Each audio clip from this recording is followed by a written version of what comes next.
How many LGBTQ people are going to have to die for people to snap out of it? How many atheists are going to have to die for people to snap out of it? And how many people are going to have to suffer at the fate of this religion of peace? How many? Well, whatever the answer is, it's too much. And it's been too much for long enough. I am honestly not sure how to feel about this today. It just hurts. I didn't want to make this video because of the intensity of how I feel about it, but maybe that's why I do need to say something.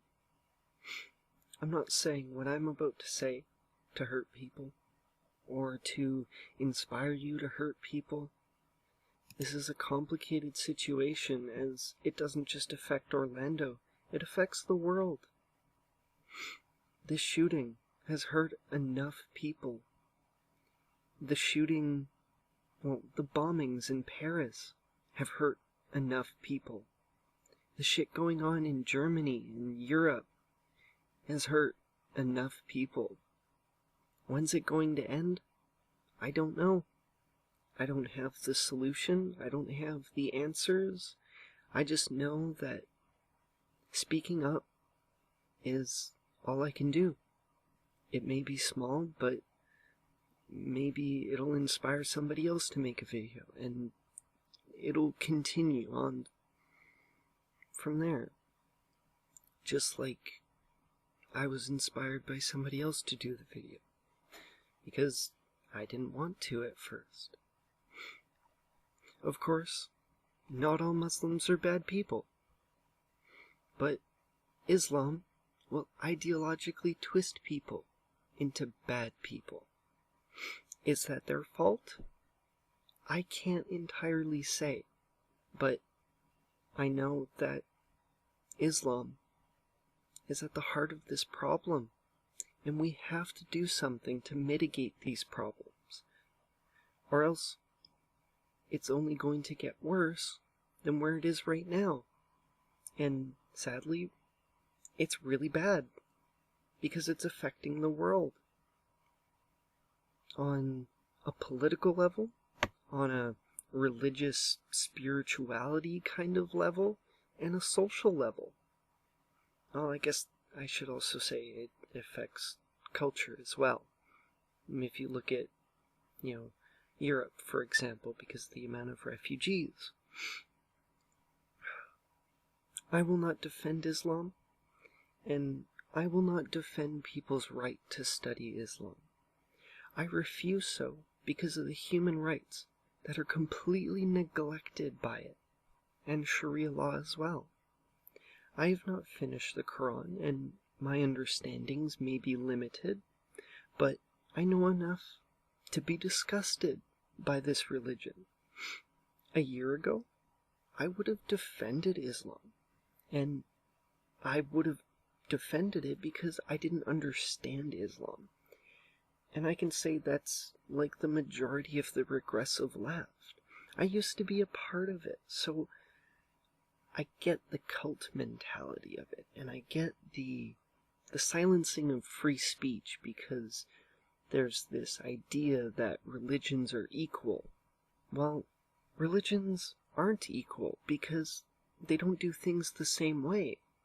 They may teach spirituality, they may teach other things, but it all comes down to, what are you teaching people to do? Not say, not anything else. It's all about the actions of the people who study that religion.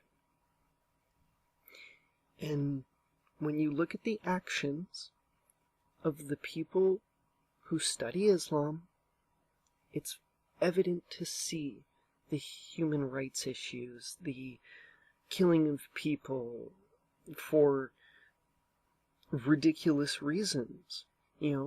Of course, hundreds and hundreds and hundreds of years in the past, other religions did the same thing, other cultures did the same thing, but they had moral conflictions, they had new views, things that would make them think of new things and realize, oh, killing this person for that reason, that's wrong.